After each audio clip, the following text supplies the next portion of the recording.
8वां अध्याय। 12 स्कंद हैं भागवत में, जिसमें अष्टम स्कंद में हम चल रहे हैं। उसमें भी कई अध्याय हैं, उसमें 8वां अध्याय है और 8वां ही श्लोक है और 8वां ही रत्न है। सोचिए व्यास जी की कलम किस प्रकार से। व्यास जी तो बोलते थे, लिखते तो गणेश जी महाराज थे ना। तो ऐसे में व्यास जी की जो रचना है, अष्टम स्कंद, अष्टम अध्याय, अष्टम श्लोक, अष्टम रत्न, 8वां रत्न भी है। कौन निकले? लक्ष्मी जी। लक्ष्मी जी का प्रादुर्भाव हुआ। तो क्या इसके पहले लक्ष्मी जी नहीं थी? थी। इसके पहले क्या चंद्रमा नहीं था? चंद्रमा था, सब कुछ था, लेकिन काल और कर्म के कारण यह सब ऐसा समय होता है कि विलीन हो जाते हैं। लक्ष्मी जी को श्राप दे दिया दुर्वासा जी ने, नष्ट हो गए। तो इस प्रकार से उनका पुनः समुद्र मंथन करने से प्रादुर्भाव हो गया। तो जीवन में जब हम आत्म मंथन करेंगे तो हमारा विष निकलेगा सबसे पहले। आत्म मंथन, ये समुद्र मंथन अपनी जगह है, गजेंद्र चरित्र अपनी जगह है, लेकिन ये सब हमारा अपना चरित्र चल रहा है। नहीं तो आप क्यों सुनते बैठ करके? गतम न सोचा में हमने आपसे बताया ना, जो बीत गया है उस पर हमें क्या सोचना है। एक बार की बात है, राजा भोज बैठे थे। सुनिए, इसका एक दृष्टांत छोटा सा दे रहे हैं। राजा भोज बैठे हुए थे, उनका विचार हुआ चलो रानी से मिलने चलते हैं। तो बगीचे में थी रानी, रानी अपनी एक सहेली के साथ थी। तो राजा भोज वहीं पहुंच गए। जब पहुंचे तो रानी कहने लगी, आओ मूर्ख आओ। राजा भोज से क्या कह रही है रानी? आओ मूर्ख आओ। राजा भोज चक्कर में पड़ गए, रानी हमें मूर्ख कह रही है। दूसरे दिन राजा सबसे बाद में जाते थे दरबार में, लेकिन आज सबसे पहले पहुंच गए और पहुंच करके बैठ गए दरबार में। जो भी आता है उससे कहते हैं आओ मूर्ख। महामंत्री आए, आओ मूर्ख आओ। महामंत्री चुपचाप बैठ गए। सेनापति आए, अन्य आए, सभी से। लेकिन जब उनके दरबार में रहने वाले कालिदास जी महाराज आए तो उन्होंने उनको भी कहा आओ मूर्ख आओ। जब ये बात कही तो कालिदास खड़े रहे, बैठे नहीं। कहने लगे, महाराज आप मुझे मूर्ख क्यों कह रहे हैं? मूर्ख किनको कहा जाता मैं बता रहा हूं ना। मूर्ख किनको कहा जाता है? कहते हैं चलन न खादंती, जो चलते हुए खाते नहीं है। चलते हुए जो खाते नहीं है, अगर खा रहे हैं तो मूर्ख हैं, वो भले ही पान सुपारी गुटखा कुछ भी हो। चलत न खादंती हसन न जल पे, हंसते हुए जो जल नहीं पीता है। आप हंस भी रहे हैं, जल भी पी रहे हैं, मूर्ख हैं। चलत न खादंती हसन न जल पे, गतम न सोचामी कृतम न मन्ये, जो बीत गया उस पर विचार नहीं करते। अब आप सोचेंगे ये तो सब बीत चुका है महाराज, फिर क्यों? इसीलिए कह रहे हैं कि कुछ भी नहीं है, वर्तमान में चल रहा है। इसलिए कथा और सार्वभौमिक आगे भी चलती रहेगी। गतम न सोचामी कृतम न मन्ये, द्वाभ्याम तृतीयो न भवामी राजन। जहां दो बैठे वहां तीसरा नहीं होना चाहिए। अगर तीसरे आप पहुंच गए, एकांत में दो व्यक्ति बात कर रहे हैं, आप पहुंच गए तीसरे जबरदस्ती की, हम भी सुन ले क्या हो रहा है। तो राजा दो के बीच में पहुंचे थे, रानी और सखी के। तो राजा को तुरंत एहसास हो गया, ये जानकारी मिल गई कि मैं मूर्ख क्यों कहा गया। रानी ने मुझे मूर्ख क्यों कहा? द्वाभ्याम तृतीयो न भवामि राजन। जब दो के बीच में मैं तीसरा नहीं होता तो महाराज मैं मूर्ख नहीं हूं। राजा को पता चल गया मैं मूर्ख क्यों कहा गया। तो यहां पर गतम न सोचा, जो बीत गया उस पर विचार नहीं करना। तो ये भागवत नवीन है, सदैव नवीन रहेगी, क्योंकि इसमें हर काल खंड के विषय में लिखा हुआ है। आज की स्थिति हो या कल की, कली के धर्म हो या सतयुग के धर्म हो, सब इसमें दिया हुआ है। समुद्र मंथन में 14 रत्न निकले, अमृत निकला, देवताओं ने पान किया। तत्पश्चात भगवान का यहाँ पर एक स्वरूप और निकला धन्वंतरि के रूप में, और एक रूप निकला इन्होंने जो मंदराचल पर्वत को धारण किया, उसको धारण करने से उनका एक रूप बना मत्स्य रूप, और भगवान ने मोहिनी रूप भी धारण किया। एक ही समय में 3 रूप आए। कहने लगे महाराज आगे की चरित्र सुनाइए। तो उन्होंने आगे कहा कि जिस समय समुद्र मंथन में देवताओं ने अमृत पान कर लिया, दैत्य हार गए, तो दैत्यों ने कहा कि अब हम क्या करें कि हम विजयी हो जाएं। गुरु की शरण में चले गए। समझना अब किसकी शरण में गए? गुरुदेव की शरण में। शुक्राचार्य जी के पास पहुंचे तो शुक्राचार्य जी कहते हैं कि तुम्हें मेरी बात माननी है। बोले महाराज बिल्कुल मानेंगे। बोले हटेंगे तो नहीं पीछे? बोले बिल्कुल नहीं हटेंगे। तो बोले तुम्हें मैं अमृत भले ही देवता पी चुके हों, लेकिन गुरु में ये शक्ति है कि अमृत पिए हुए देवताओं को भी हरा दिया जाएगा। नियम बताए, कर्म बताए, पूजा पाठ बताया, यज्ञ करवाई, परिणाम 99 यज्ञ हो गई। राजा बलि इतने शक्तिशाली हो गए, प्रहलाद के पुत्र हुए विरोचन और विरोचन के पुत्र राजा बलि। बलि ने सब कुछ जीत लिया इंद्र सहित। अब देवता बेचारे रह गए। अब ये गुफाओं में घुसे, अमृत पी चुके थे छल कपट से, भगवान सहायक हैं, फिर भी जो गुरु की शरण में चला गया, गुरु ने दिशा दी, आज हट गए। जीवन में गुरु का विशेष महत्व है। गुरु बिन भवनिधि तरय न कोई,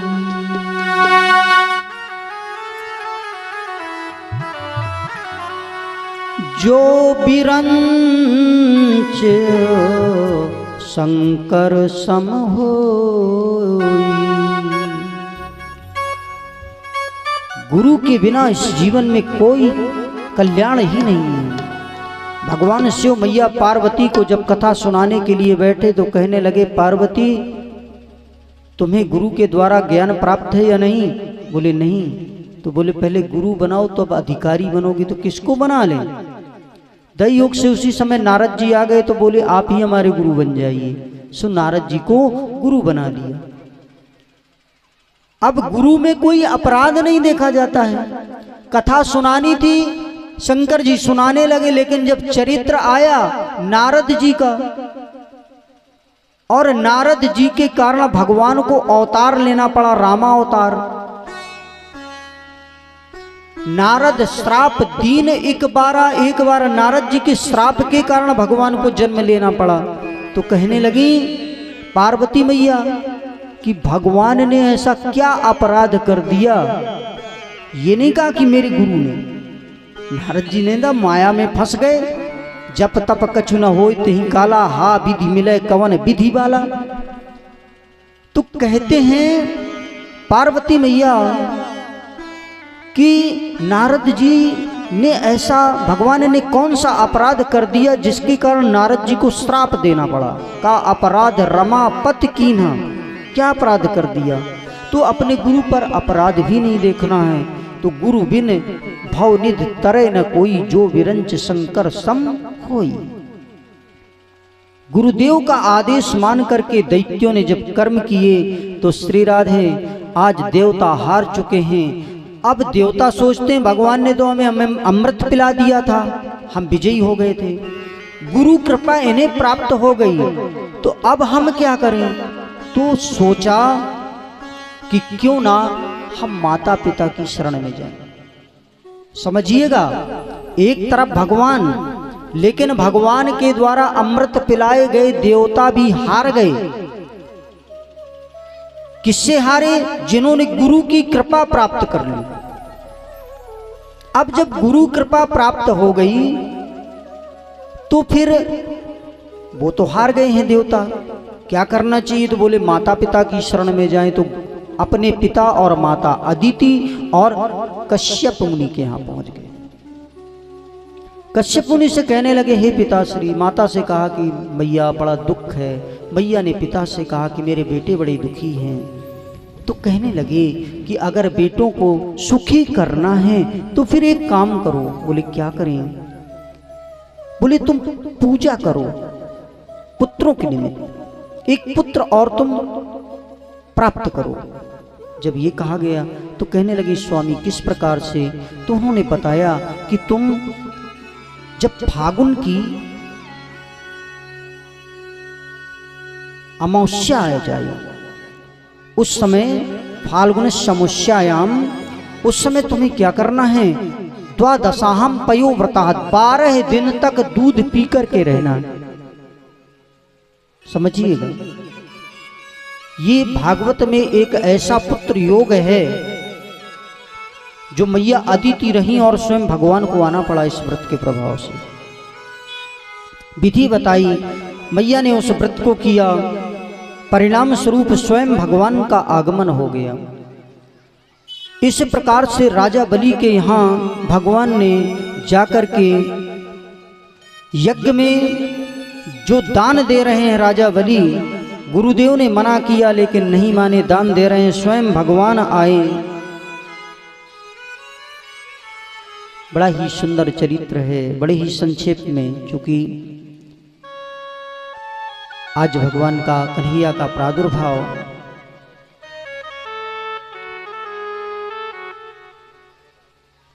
कहे शुक्र बलि से ये समझा रहे हैं, ये वामन नहीं जग पिता रहे हैं। शुक्राचार्य जी ने देखा कि आज वामन भगवान आ रहे हैं, छोटे से वामन रूप में भगवान का आगमन। शुक्राचार्य जी गुरु हैं, समझाने लगे, मैंने कहा था मेरी बात मानना, ये आ रहे हैं, इनको दान नहीं देना है। राजा बलि कहने लगे, क्यों?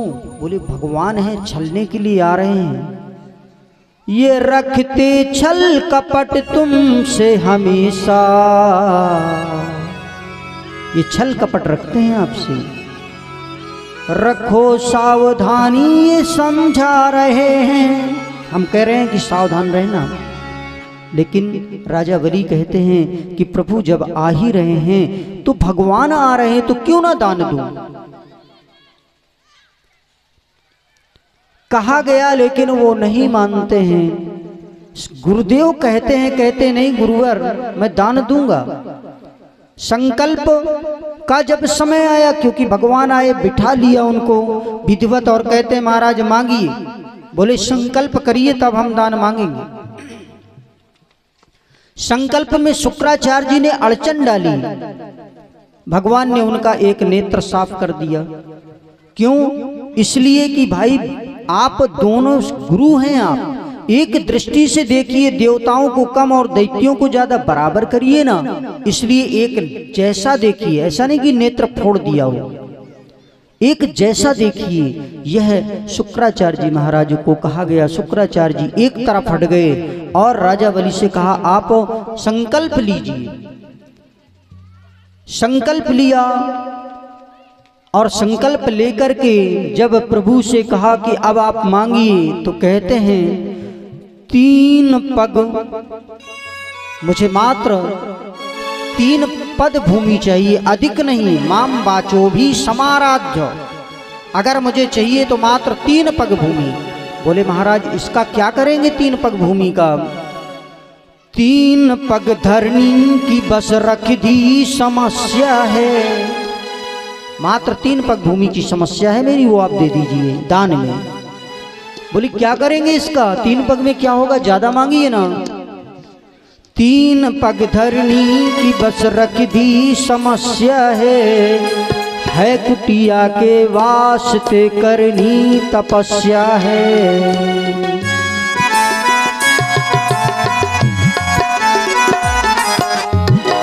कुटिया के वास्ते करनी तपस्या है। कहने लगे महाराज 3 पग भूमि कुटिया बनानी है राजा बलि कहते हैं जो बनाओगे यहाँ तप हेतु प्रज्ञा है, दी तुम्हें भूतीन पग मेरी प्रतिज्ञा है। जो बनाओगे यहाँ तप हेतु प्रज्ञा है, दी तुम्हें भूतीन पग मेरी प्रतिज्ञा है। 3 पग भूमि का जिस समय उन्होंने संकल्प लिया भगवान का विशाल स्वरूप, भू भुआ स्वा जन तप महा और जाकर के सत्यलोक में पहला चरण, दूसरा चरण अतल वितल सुतल तलातल महातल रसातल पातालपुरी में दूसरा चरण, 2 ही में सब कुछ समाप्त हो गया। बोले तीसरा चरण कहाँ रखें?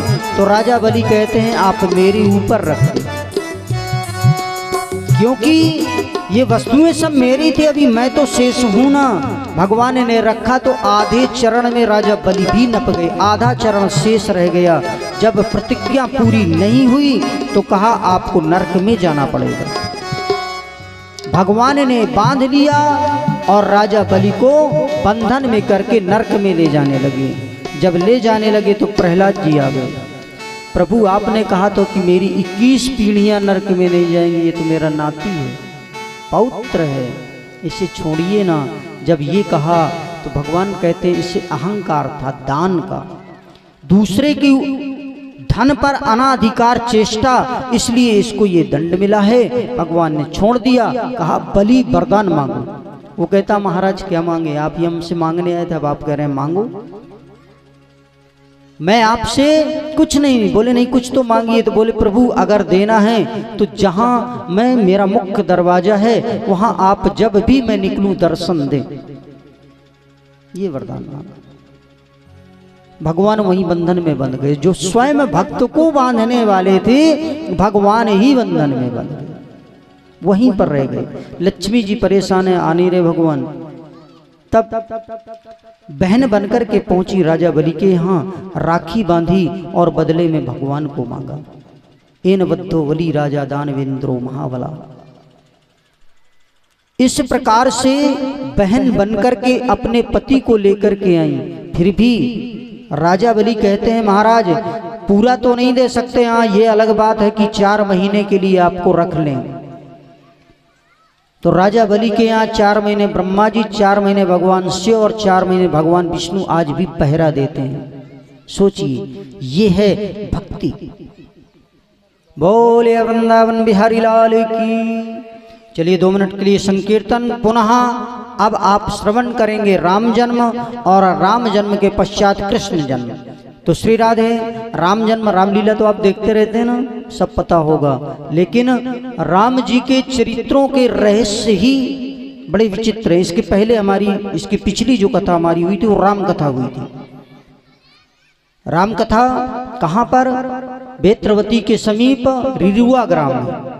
इस समय वहाँ पर एक दरबार चल रहा है, दरबार में वो चिट्ठी के द्वारा सब कुछ बताते हैं, उनके द्वारा वो कार्यक्रम आयोजन हुआ राम कथा का। तो राम कथा आप एक नहीं कहीं से भी आप उठाइए, बड़ी सुंदर है राम कथा। राम जी के चरित्रों में उनकी वंशावली किस प्रकार से चलती, सूर्य वंश किस प्रकार से चला, तो श्रवण करिए। और तत्पश्चात आज भगवान का प्रादुर्भाव बहुत ही संक्षेप में आपको कहा जाएगा। चलिए 2 मिनट के लिए हरि नाम संकीर्तन। कैलाश जी।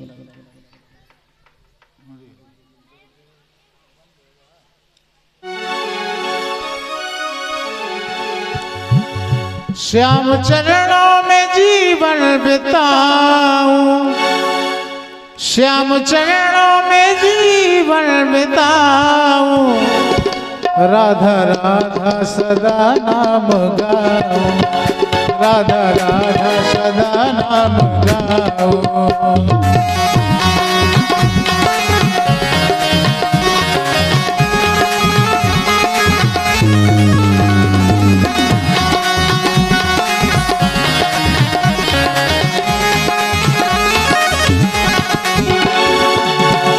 श्याम चरणों में जीवन बिताऊं, श्याम चरणों में जीवन बिताऊं, राधा राधा सदा नाम गाऊं।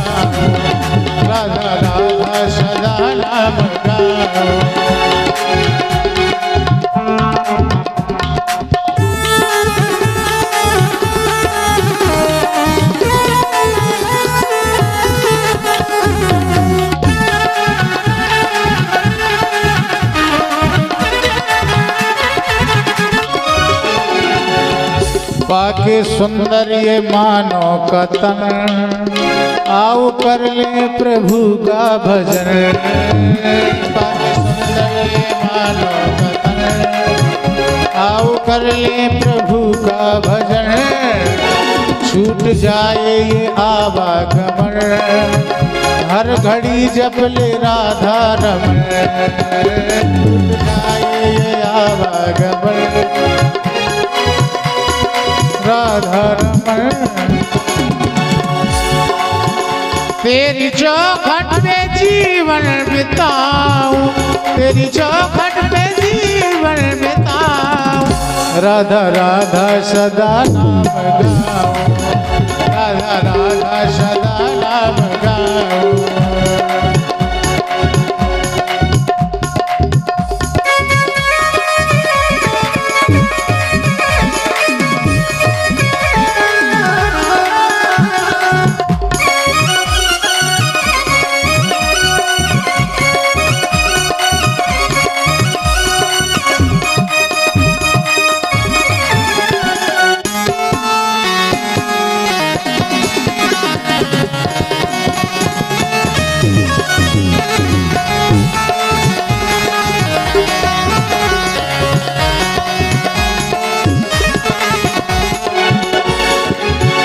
मेरे हर सांस में श्याम है, चैन आराम में श्याम है।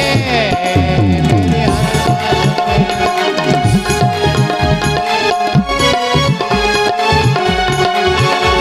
श्याम श्याम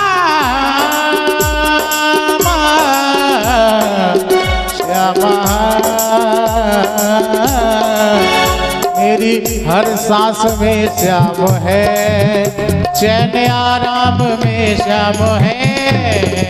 मेरी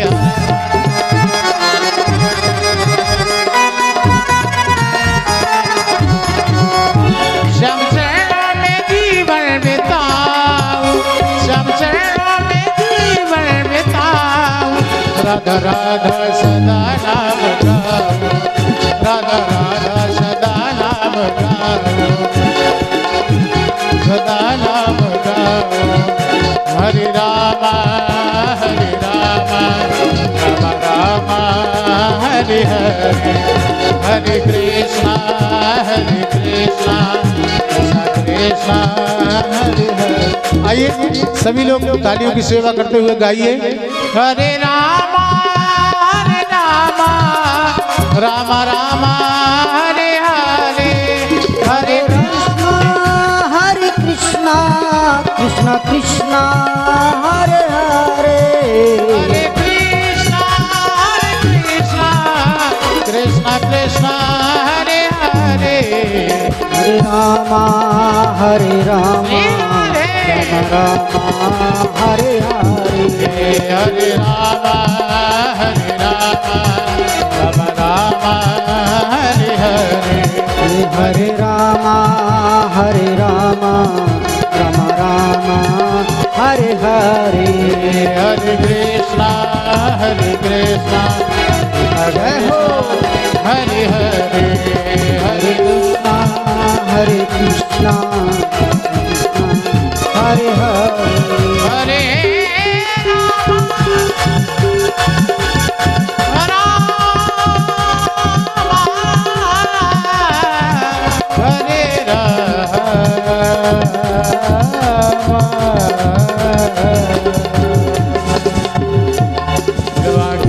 हरिलाल की।